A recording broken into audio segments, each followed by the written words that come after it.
Okay, and we're live. God, in the new setup. Do you like it or do you miss home? I love it. No, it's great.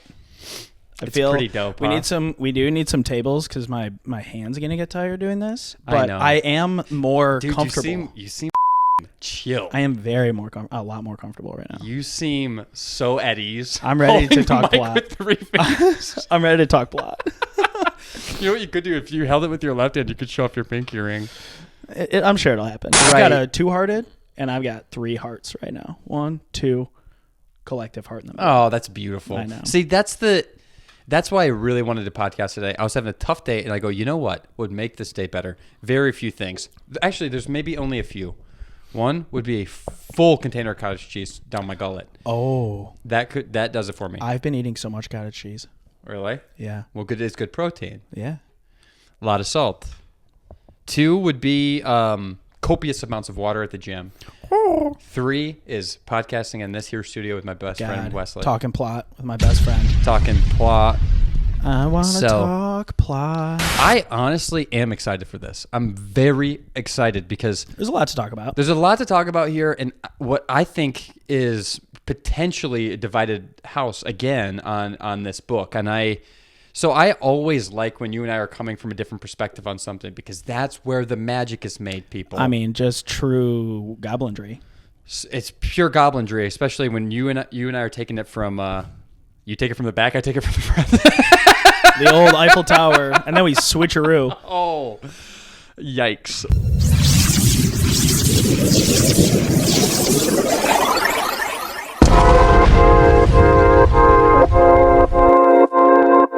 Well, everybody, that one out.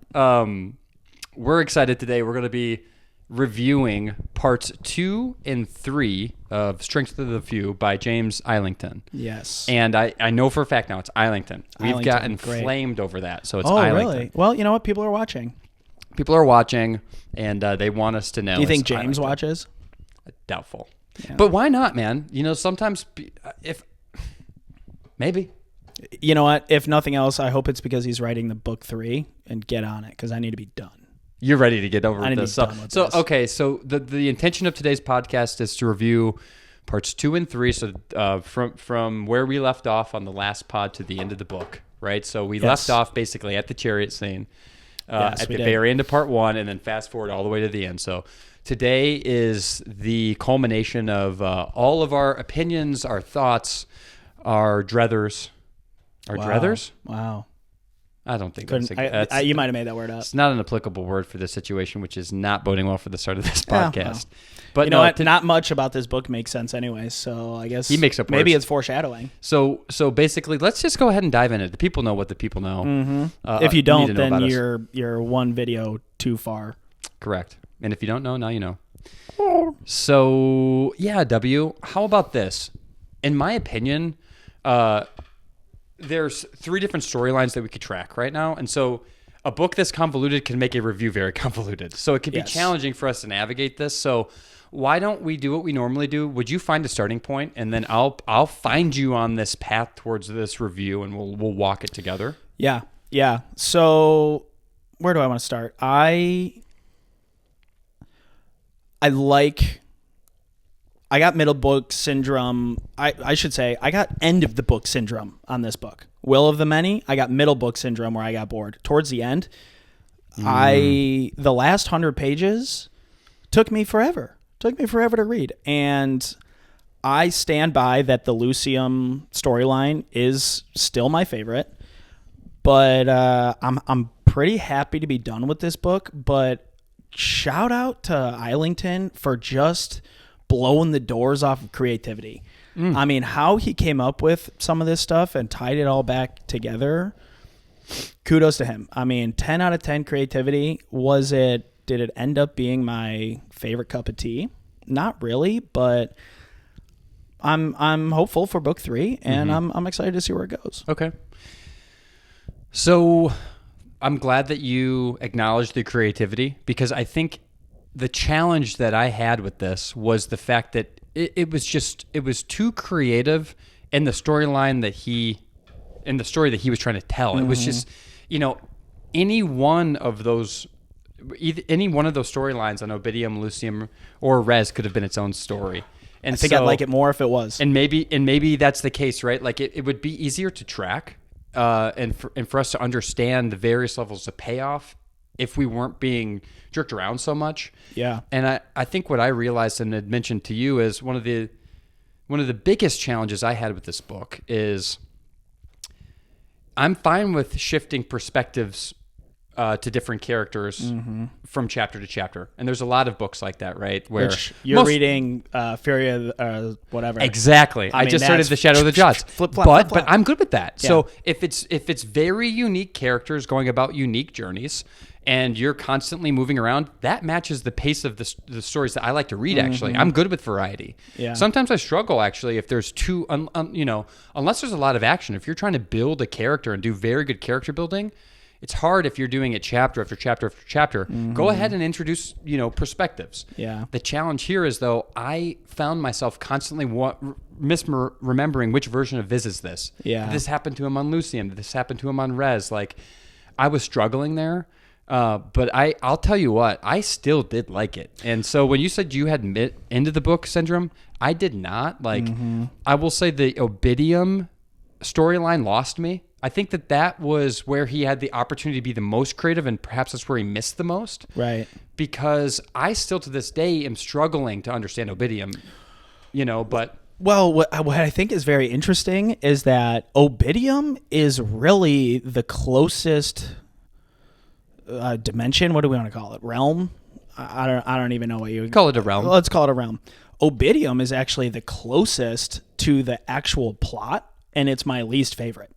Luceum is, he obviously meets Ka at the end of Luceum, but he meets Ruarc. He meets Ruarc at the end of Luceum. Right. And that's a huge plot twist, actually, because who's Ruarc? But to your point about having to remember what happened to each Viz in each realm, I actually felt like I didn't have to remember because I could damn near forget what happened in the other realms when I was reading each one. I didn't feel like they were tied together very well. You're exactly right. They weren't tied together well, but dude, there were some very impactful moments. Yeah, sure. So one of the moments that you just mentioned, I thought was huge. When you find out that Ruarc was Kaor, that is a big freaking deal, man. And the fact that at the very end, Kaor comes out as Ruarc. So on that realm, knowing what Kaor knows from the time that Kaor was in Res, etc., is obviously a very knowledgeable character across realms.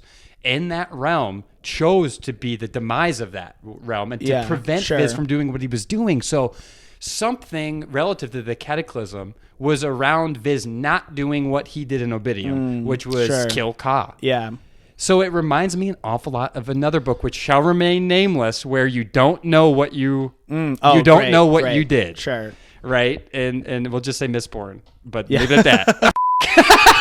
Well, here's why that didn't have impact for me, because it just felt like drop that in, hindsight's always 20/20. Can't believe I didn't see that coming. But I think it would have held more weight for me if they reminded me that Kaor was just missing in Luceum. You just kind of forget. You don't know. Well, that version of Viz didn't know to expect a Kaor in that realm. Sure. So it's from the perspective of Viz. I think the more and more that I am reading, one of the things that bothers me so much about Sanderson is the hand-holding.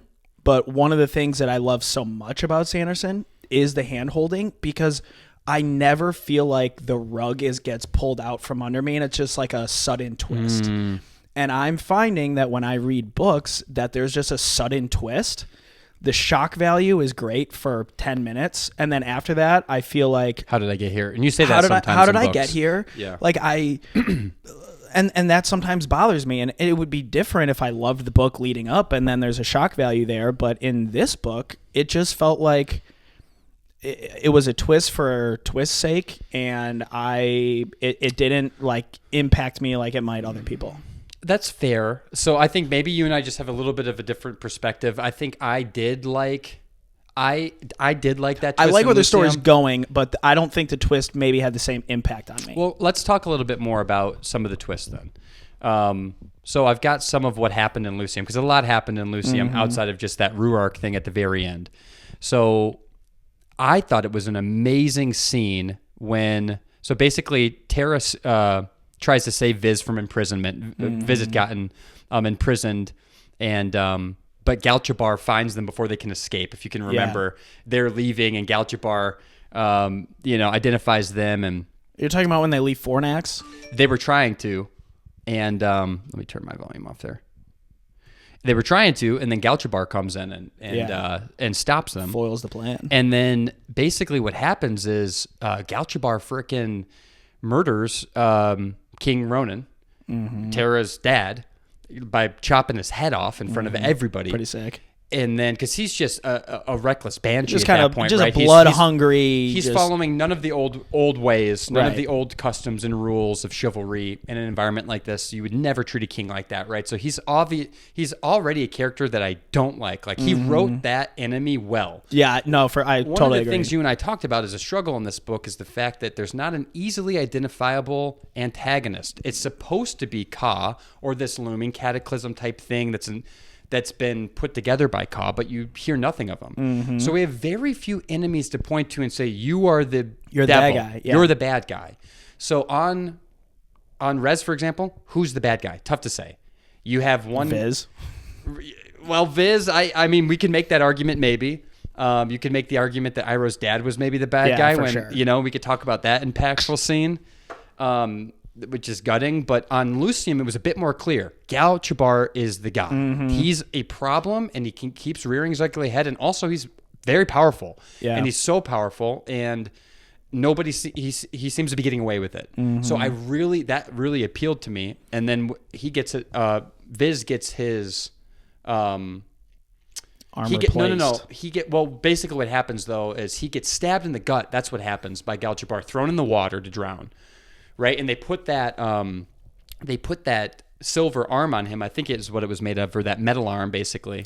Yeah, I mean, yes, they give him the silver arm, but I feel like if we're going to talk about silver arm, we're totally skipping such a huge part in Fornax. Well, true, but I guess I thought that was interesting, but that didn't.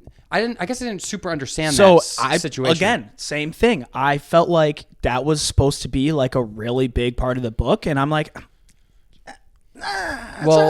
maybe you're right, dude, because that was a whole ordeal, right? That's like a huge part of the book. That's him coming into his own in the Luceum realm. Well, it was him supposed to, right? Because Lear had led him there to go through that journey, which was supposedly very important for someone. Maybe he was being tested as to become a druid. Basically. That's like the initiation to become a druid, is to go through Fornax, and whatever happens. But I don't know that Lear at that point knew that he was synchronous. So something happened in there where he couldn't finish it. He couldn't do what it was supposed to be done. So if I'm recalling correctly, since he already had that staff, or like knew what to look for, Fornax was like, oh, like you're like 6 steps ahead, or you're not like or a that normal guy person. That was in that. Are you saying in that building or whatever? Whatever Right. that. Like Fornax, I think Lear knew that he didn't know that he was synchronous, but Fornax, let's talk about that as, personify Fornax. Once they found out that he was synchronous, and he pretty much got attacked by everybody, or he didn't get attacked by everybody, and they carried him out on his shoulders. Well, he was able to control that guy through will. When I was picturing that guy, I was picturing the like the statue. You mean? Yeah, the statue. I was picturing the chess pieces in Harry Potter. Yeah, I mean, you're right, dude. I guess I'm glossing over certain parts that I didn't quite understand the relevance. So you're right. Like, that was important. He did get that arm because basically... And then that pretty much showed Galchobar, like, oh, this guy's... Galchobar knew that he had a vendetta against Viz, but not like... He didn't understand what that arm signified at all. It seemed that Lear sort of did, because he gets out of Fornax... And then he has this arm in his hand, and because basically he asked the statue, he's like, basically Viz knew that he didn't complete this in the fashion he was supposed to. So what can I do to show that I did? Right. Yes. Exactly. And so he goes and he picks up that arm from that statue and hands it, and they carry it out. And so, long story short, though, you're right. That is something that I wish I had a little bit more clarity around the significance of, though it did feel important. It felt important, and I'm reading it, and I'm like, this is important, but like, I'm reading every third word. It ended up just being a good anchor / paperweight on his hand. On his right. arm. Yeah, right. So wouldn't that be funny if he wrote all of that chapter just to find a creative way for Viz to get his arm back? To drown. Well, and have a functioning arm after that. Yeah, a cinder block. So it's kind of funny. It's just like I don't know. He needed to find a way to give Viz back functioning hand. And man, that sums up to me like this whole book where just a patchwork. He wrote the world, and then he wrote the world page by page of like, how do I string this together? Well, it didn't feel like there was missing something, even though if we were, I think this is the type of book did you have to read several times. Right. So for example, with Will of the Many, I think we actually comprehended a fair bit of that book for only doing one take. Mm-hmm. Some people had read that book 10 times. Literally, someone commented on our page saying they read it multiple times. You have to read this book multiple times. I really do think that. So I think there are layers to this. I think Islington probably did a very good job putting this together. The challenge is it doesn't read like a storybook. Right. This reads like an anthropology. You got to freaking study this like a manual. Well, and I think you and I were talking offline at some point where something happens in one of the realms and you were able to remember that there was a point in a different realm and how they played together. And I bet if I was to reread it, I would be able to make more of those correlations, which would impact my reading experience, because my biggest gripe is that I'm reading three different stories that really just don't tie into each other until he gives you the twist at the end. And you're right. And I think they very much do tie together. I think there's very subtle foreshadowing. Right. And the example that you're referring to is Viz had felt that pain in his chest in one realm, whereas but it happened in a different realm. Right. Yeah. And I forget exactly the detail, but so but the scene in Luceum I did like. So I liked the scenes that were like palpable and very obvious. Did he? No. He's gonna step right on that laptop. He's fine. All right. Sorry. My cat's down here. But anyways, I liked those sort of scenes. And so what ended up being a very impactful scene for me was when Viz does get thrown in the water, and his at that point, his dad's down there. Just scuba diving around waiting for him. And it was cool to find out that those thrums were his dad, right? Like, to me, that was a big deal. Yeah. Finding out that his dad had effectively been reanimated through Will. Yeah. Through Austius. Through Ostius,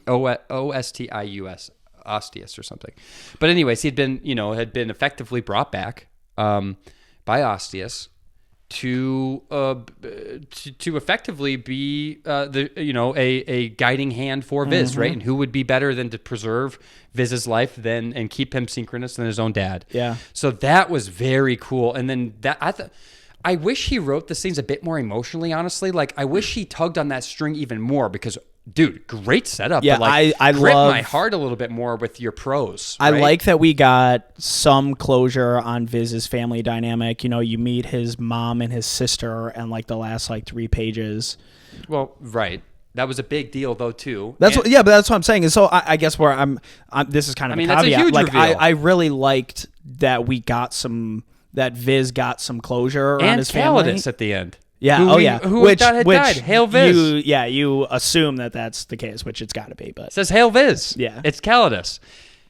The one person in his life whom, is maybe as important to him as as a family member. It's the only other real loss he's had. And honestly, really his only family. His only found that he is a found only family. Found family. Yeah, found family. So that's definitely Calidus. But so I don't want to gloss over those. I thought that those were significant moments that he gave the reader in this book that made it more appealing to me.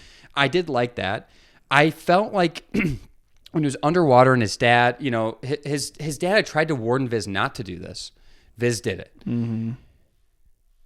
And then also Ruarc, who is Kaor, did not want Viz to continue to do what he's doing. Yeah. So it's very obvious to me that there's something known about what Viz was and wasn't supposed to do within this realm that they can't quite communicate directly to him.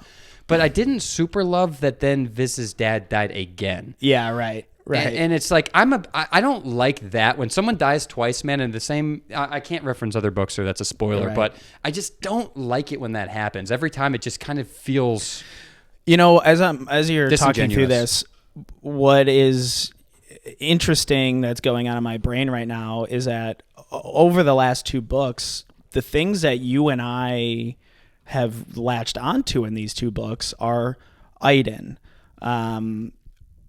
the closure around his family, one of the things I liked in Luceum were the emotional parts where he's got this new band of friends where he's training up. Oh, with Tara. The parts of this book that I really loved were the emotional family, kind of coming of age aspects.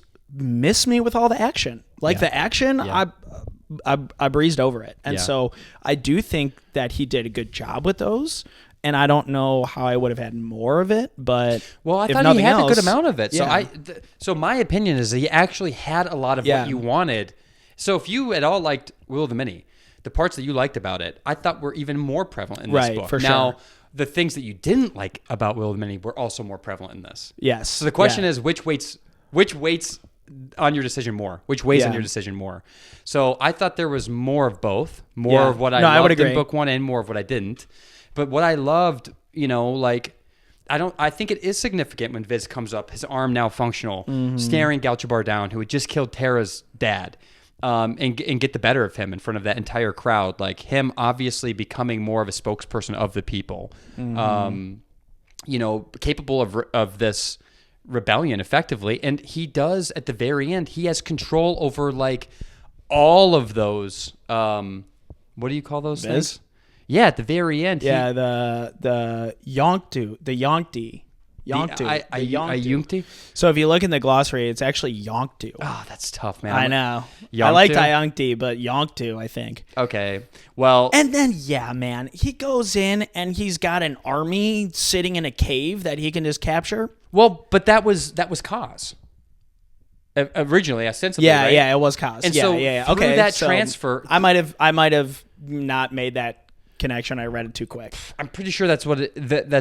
Like Kaz kind of hid an army a little bit. That was my understanding. And who better than Katinicus to get that? Like, I thought that's kind of cool. But then remember how much will that was? Like, it's insane. It's 80,000 of them. 80,000 now cede their will to Viz. Right. Giving him the strength of a precept. Well, it's total pyramid where he gets 1 and then they get 10 and they get 10 and they get 10. The person who never wanted that responsibility is also the person you should entrust that responsibility to. Right. So it always makes sense. Like you needed a character like Viz to just die on the hill of never wanting to seed. Like literally in Viz got whipped into oblivion. Not seeding, being so intransigent, right, and so noble. Because his people have been slaughtered by this machine that he refused to be a part of, ends up being a precept level being the guy. He's the guy now. So 80,000 seed to him now, including his mom and his sister and his best friend Calidus. And so that's a big responsibility, and that's what's lacking, I think, in this world with the precepts and with the rest of that pyramid is a sense of entitlement, right, over the octavi.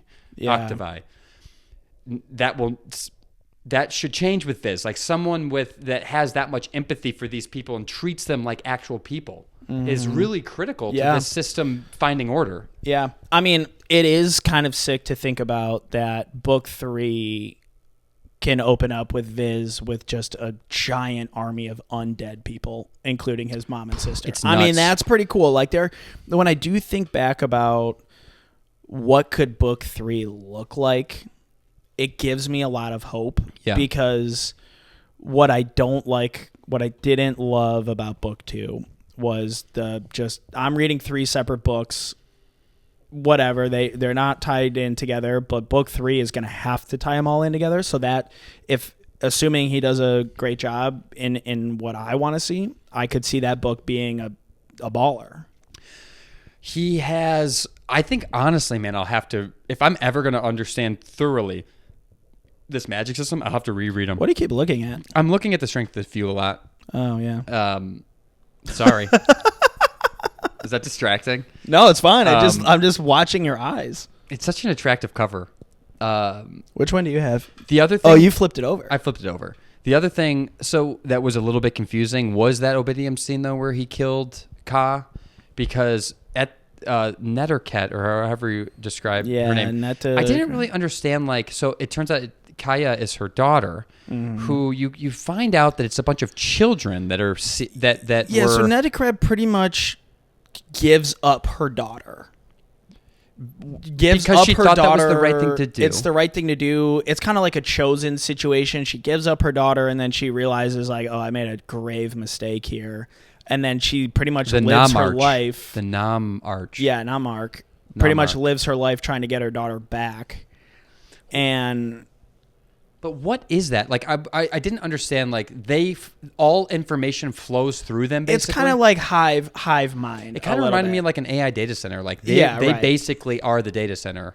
Yeah, they're the information repository. That then somehow gives.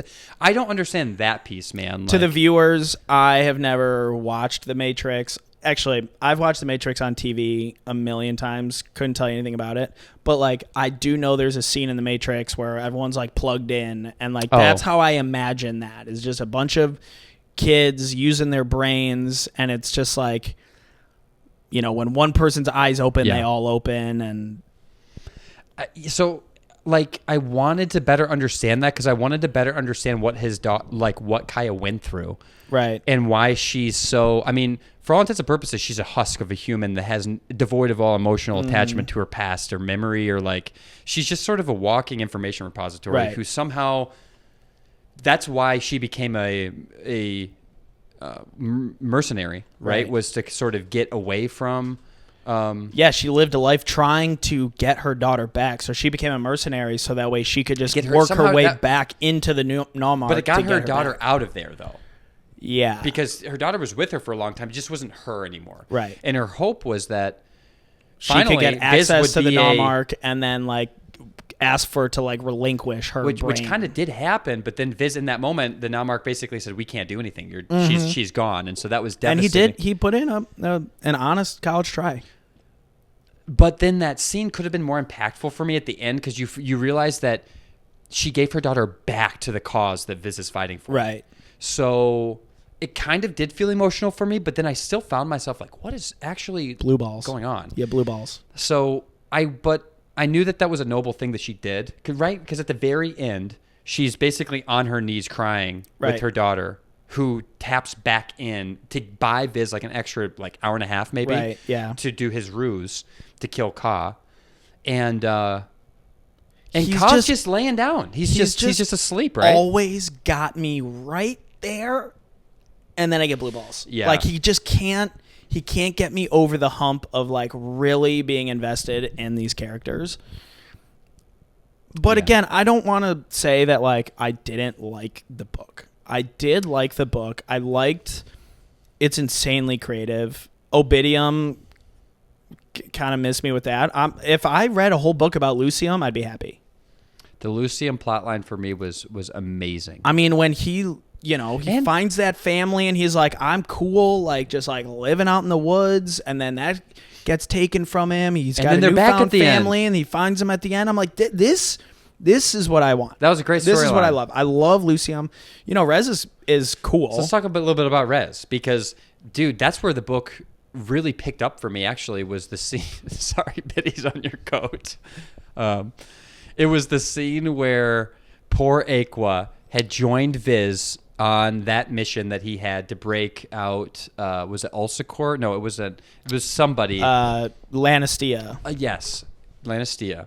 And Iroh's dad finds them up there and perched on a little rooftop. He's in massive turmoil over the death of his son, and already had a bone to pick with Viz, right? Viz at that point was feeding a lot of information to the precepts, and they didn't know where he was getting this information. Obviously, they don't know that he was working with aussies, right? Yeah, and has these connections to the Anguis and stuff like that. And so he was didn't like that he was Netiqret, just thought, just a very entitled person to begin with. Sends corporate his son jealousy on a death mission, basically. Yeah, right. Like he pushed his son into that situation, right? More or less, he's just his father's son.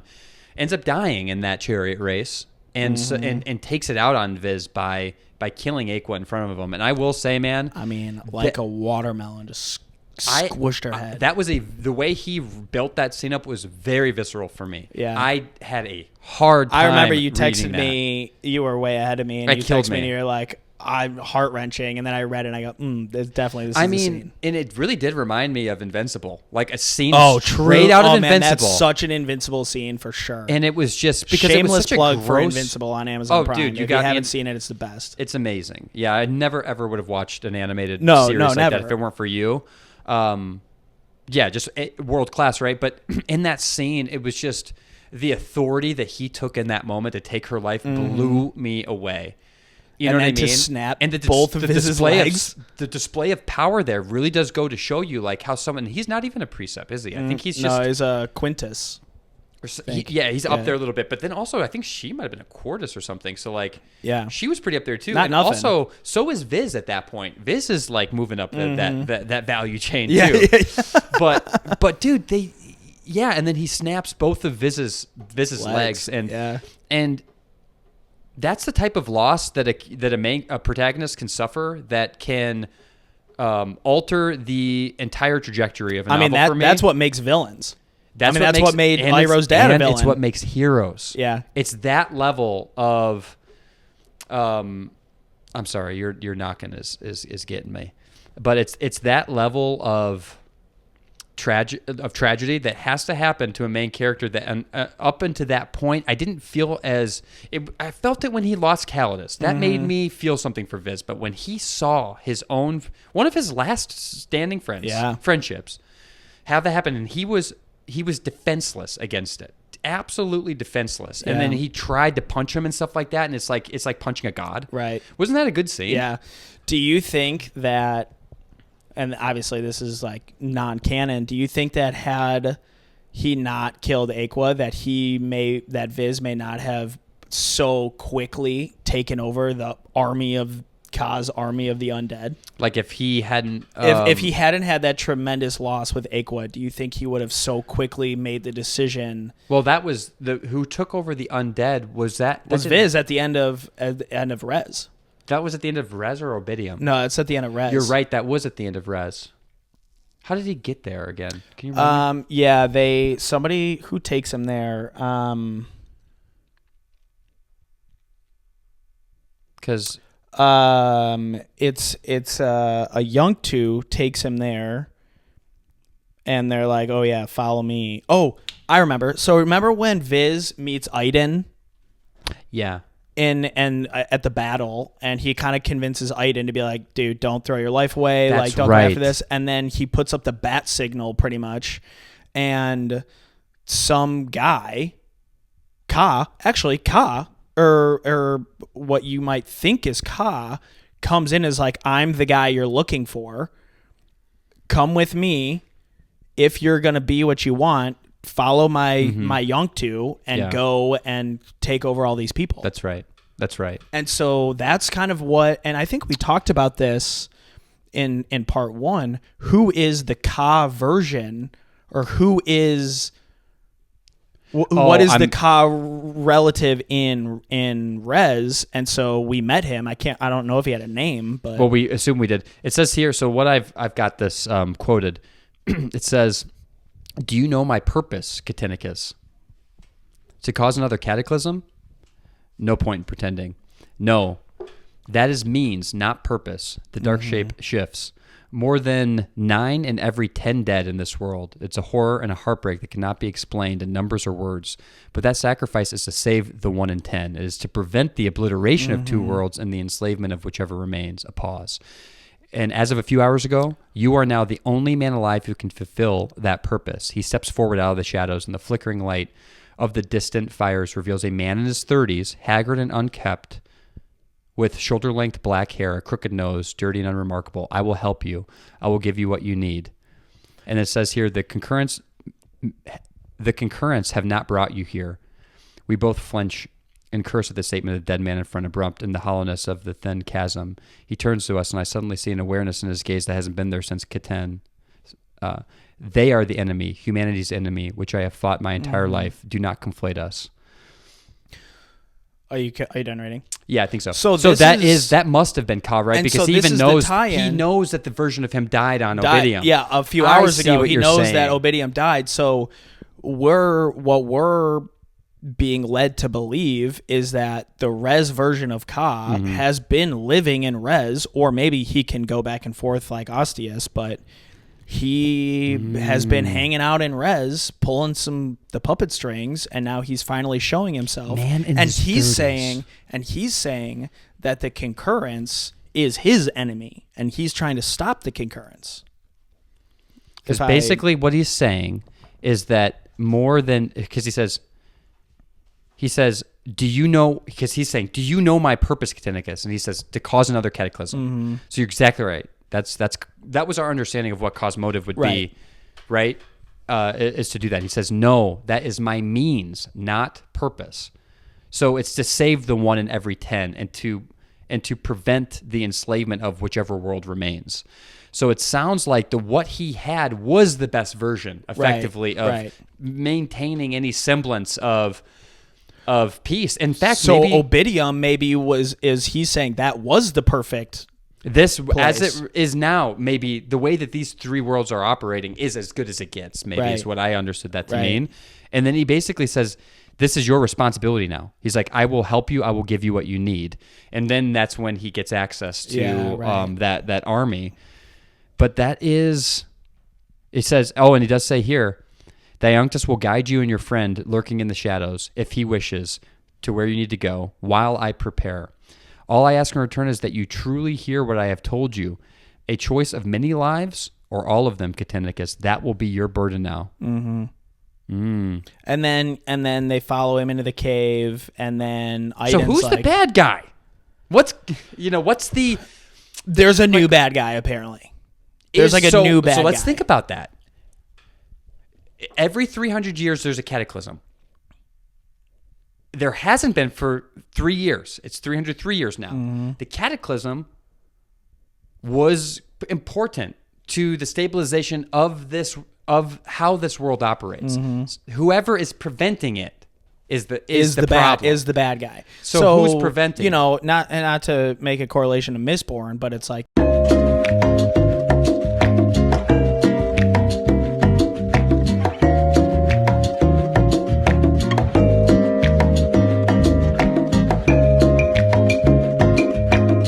I think this has been sort of a false herring situation. Is that what you call those? Where you think a red herring. Or a red herring, where you think, is that the right term?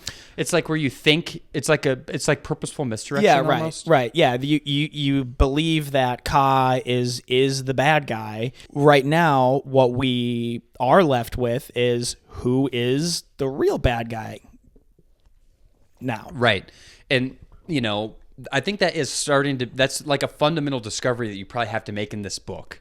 Right. And I would not have had that discovery unless we have been sitting here talking for 40 minutes. Well, and I'm not saying that a good book requires me to have that revelation at the end, but it's an important revelation to make, though, to feel like you're on pace with where book 3 is going to take you, and to know the stakes, to understand the stakes of this book. Right. You have to understand that. And I would imagine Viz is also going. The book 3 is going to start with Viz having that reckoning, and understanding fundamentally what it actually meant for there to be a cataclysm, and rewiring his understanding of the importance of that, and the good and the bad of it, and what it meant, and in that cosmic scale amongst these 3 worlds, and he'll have to make a choice. And maybe it is the Anguis, for example, who are trying to prevent it for their own noble reasons. That it turns out maybe they maybe they do understand. Maybe Ka has been fighting some battle that we don't know. Yeah. You know what I mean? For a while. Well, I can tell you the one Anguis person is not coming back. Do you know of anybody in their 30s with long dark hair in this book? Because that's Ka. I think when he kills him, he finds out. But before that, before he walks out of the shadows and describe him as a mid 30-year-old. Well, if it's someone Viz had met, he would have known him. Right, yeah. So it's truly someone that Viz had never come into contact with. Yeah, it just came out of the woodwork. I mean, the reason I ask is I was wondering do we think... Have we met this person before? Have we met him, or in what situation could that sort of figure have been described before, but that's You know what? That's chasing the dead end, I think. I've read enough books to know that we probably met him in the arena in the first 6 chapters of Will of the Many when Viz Esteban is like fighting. Oh, well, Yeah, who knows? Maybe he described well, here's the him thing, in like that. Esteban, can we? It's so challenging because it's like one of the goals I had in coming out of this book was understanding Esteban's motive for like. Oh, for the Nomarch? Yes, where everybody died in there. He was trying to start the cataclysm, right? Right. That was the whole point of that, was to do the cause bidding. Right. Which we find out is But I thought he want. was part of the. Well, it's like, is that ever really the answer though? Right. Because. Well, I mean, it's, you've seen the Avengers. Right. What's his name? Thanos. But that's. Yeah. In his mind, he's doing everybody isn't a favor. that basically what Ka's saying? Yeah, that's exactly So what. what is Thanos right, is definitely the bad guy no matter what. I'm just saying, Biz is going to have to make a decision then. Is the balance that Ka erected important? Like, is that, does doing that like justify does the ends justify the means, is what I'm saying. The cataclysm even says that is the means, not purpose. I'm telling Ka to fuck off. To preserve humanity, or you have nothing. And then also, if a world does get enslaved, who is it getting enslaved by? Right. I don't know. In this situation, man, I'm like, look, somebody else can solve this problem. I'll tell you who it is. It's all these precepts, man. It's military and governance and religion, and it's that system that seems to be the spirit of evil in this book. Right. Yeah. So it's I have to imagine whatever's going on there is some shady shit. So I think they're the ones, and somehow Ka was able to strike this sort of, deal. I don't know what's going on. All I know is that there should have been a cataclysm. It should have happened when Esteban started it that day, or maybe even earlier, and it didn't. It got shut down by Viz. And the Anguis partner taught him how to stop it. I'm just so confused. I'm really confused. Yeah, right. I might need someone to make a comment in here and just shoot us straight. Yes, please. I would love some direction on this, and I don't care enough to read the Reddit threads about this, but this is my problem with this book, is that I think I'm, as frequently happens when I don't love a book and we sit here and talk about it, I end up liking the book more. Yeah. But for the casual reader... Well, this is not a casual reading book. But for the casual reader that doesn't have an outlet like this, or is not talking about it with other people, like... You got to reread it. You got to reread it. And I get that. And that's but good fodder, though. So I will say this. I can understand your perspective. I'm not appreciating that. I think sometimes what I love most is realizing that there was more to this world than I perceived at first glance. It's almost like a light in a dark room that slowly starts to show more of the contour of that room that I was in, right? That it's bigger than I thought, that it's more elaborate than I thought. And so I quite like that, actually. And I will say, this is just one of those books, man, where you got to commit to the storyline. And I think Islington actually did that. I think maybe some of the gruff that people have is in their own desire to and lack of attention span to be able to sit down with this material and freaking study it and understand it and go back and like work with this material. I think there's a lot there, but it kind of goes against, like, it depends on what are you reading for. Are you reading to be told a great story? Mm-hmm. Are you reading to understand a big puzzle? You know what I mean? That's a good point. That's a good point. This is probably one of the more challenging puzzles to put together in a while, but some people love a good freaking puzzle. Yeah. And the payoff associated with that is probably going to be huge for those studious readers. Yeah. So, and like I was just saying, the more that you and I talk about it, the more I like it. I just feel bad for a casual reader that read 800 pages and just kind of went through the motions. He didn't write it for them either. Right. You know what I mean? Like, and I think that, what is an author's job? An author's job is to tell an authentic story. And Islington did that, man. Like, this is an authentic James story. Patterson writes to entertain. I don't think that Islington wrote this book to purely entertain. He wrote something very extremely creative. That's what I was saying. I liked how you started it, because that's the exact homage that I would hope even someone who read this book and didn't appreciate it would say about him. But hats off to you for having the audacity to sit down and try to write something this epic. Like, this is truly epic. It's just very challenging to comprehend. It's challenging to read. That's all it is, man. And he tried to, and I will say, like I said, he did try to balance it out with very real human moments that even without understanding all the politics at play and the dynamic with Obidium and the cataclysm versus concurrence and this and that, you still had very powerful moments with these characters that I thought were more appealing to me than book one, and yet people seem to be giving book two a much harder time than book one. Yeah, and I will say that for how complex and creative and challenging the concept of this book is, he did a really good job. Sure, sometimes you got to remember, does this guy have an arm? Does he not have an arm? What happened to him? He does a really good job of making it digestible and relatively easy to read. Yeah. Which otherwise could be hard. I will say you're reading Fury of the Gods. I'm blanking on it. Sometimes I found myself like having to reread a 6-page chapter because I'm like, where am I? Yeah. I do think he did a good job of the actual writing and helping the reader through. Another thing that I loved that he always had 2 chapters in each world. It wasn't one chapter. Great I point. loved that he had 2 chapters for each. You know what? I think he probably realized that it's already so jarring. I have to keep you in this realm a little bit longer. I liked that you had at least 45 minutes to an hour. And I think I like that in general. Yeah, I would agree. And you know who else did that was The Way of Kings. Yeah. Way of Kings would keep you in he might give you 6 hours with Kaladin. But yeah, and then jump perspective, Right. and he would vary it. Yeah, but like Shadow of the Gods right now, every chapter is it's every chapter. So it's just, and then one of is. those chapters might be 6 pages, and then you flip again. You're like, oh, God, where am I? Right, and you will find yourself flipping to that map. This book frequently. could have never done that because if he had done that in this book, the pace of it would have felt so dizzying that you probably couldn't participate in it as fluidly. I did. I would say that that made me enjoy it more. I liked having the 2 chapters. Yeah. Well, man, I think we navigated this review pretty well I'm happy about it. For having a lot of more questions than answers maybe, but ultimately, dude, I think we've done enough here to cover what we want to cover. Yeah. I am very interested in your rating. I think last time you gave it a 6.0 flat for part 1. So if you were to give, I'm not going to ask for like a part 2 and part 3 review, but just like factor in that you already gave part 1 a 6, and then try to give a overall book review. Total. The last 100 pages were a slog for me. I'm coming in at 6 even. You're keeping. I'm staying steadfast at 6 even. Okay, that's good, man. I'm not going to try to change that. I like it more after we've talked about it. So you liked book 1 better than book 2? I liked book 1 more than book 2.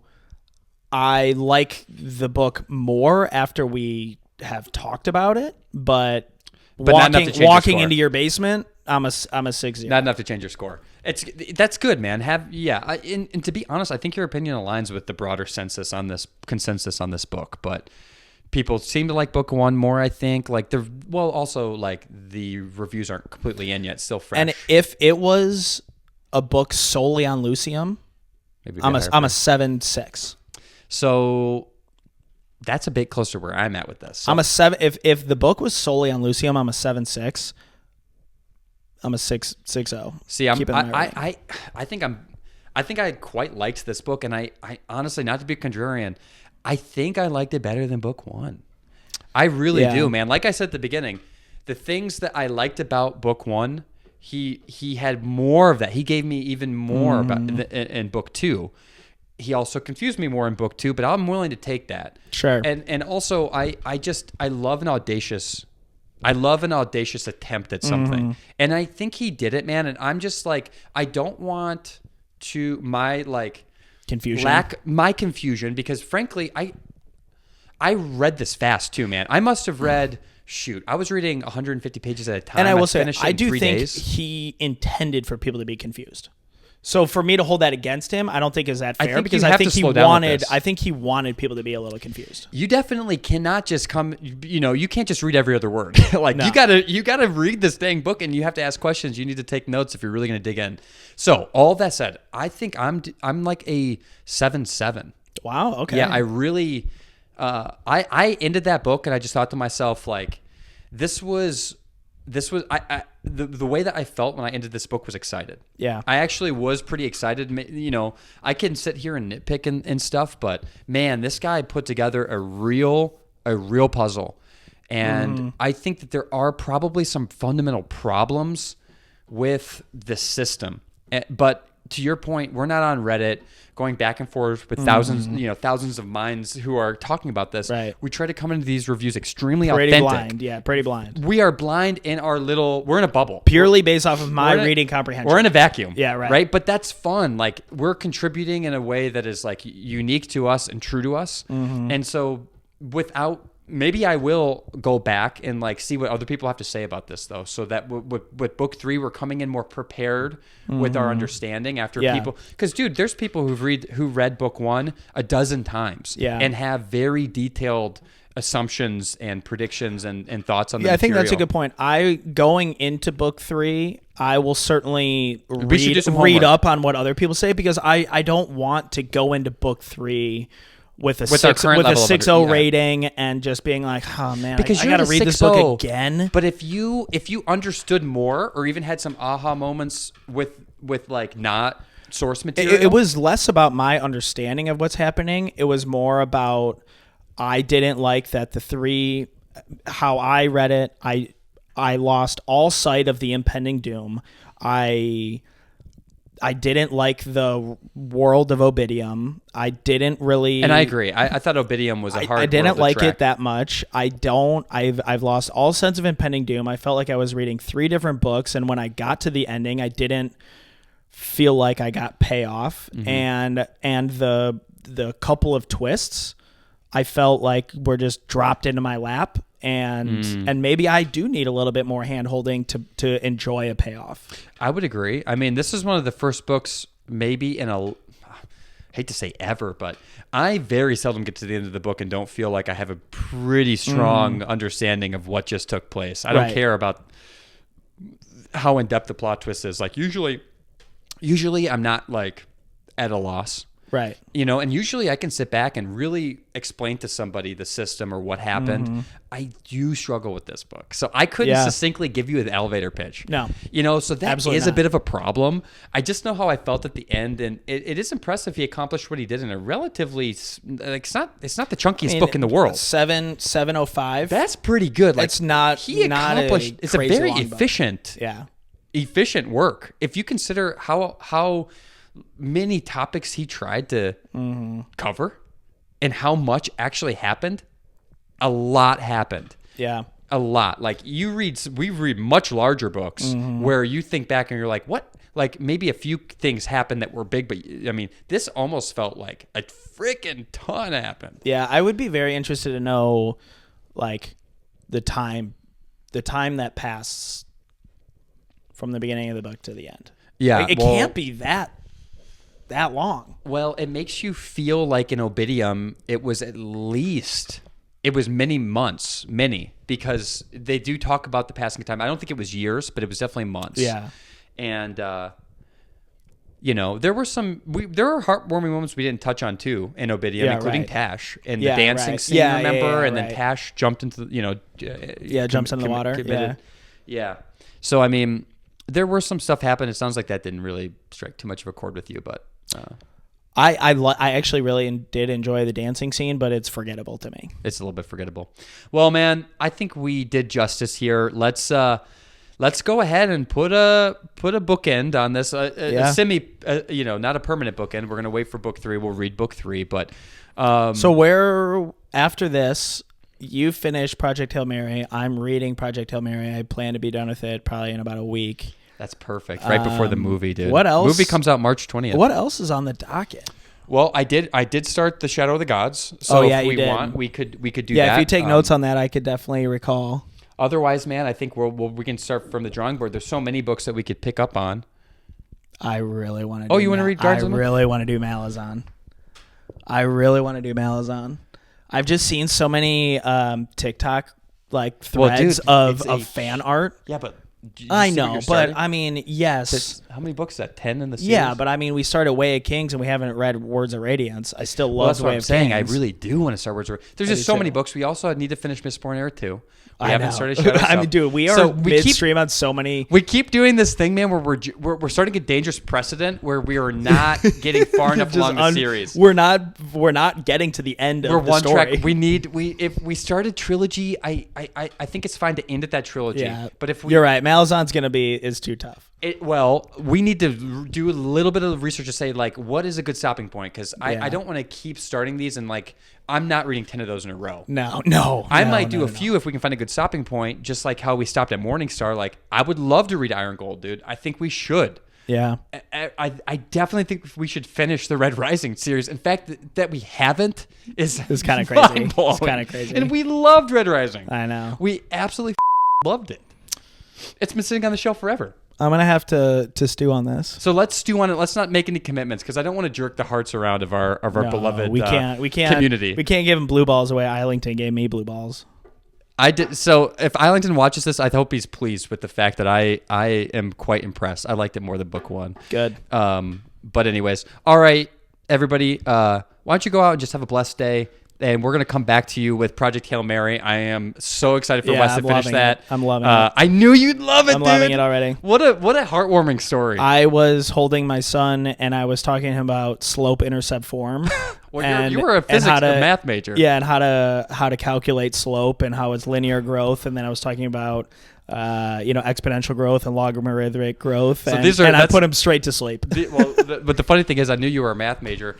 I'm reading this and all that's going over my head. However, I could appreciate the fact that's how he viewed the world. Whereas, and I knew you would love that because he's applying it to the most simple things. But it's like if your brain works that way, how much fun would it be to live in that? Well, it's just taking me back to doing projectile motion equations in college, which is hilarious that you did that. I don't even know what that means, but I can imagine.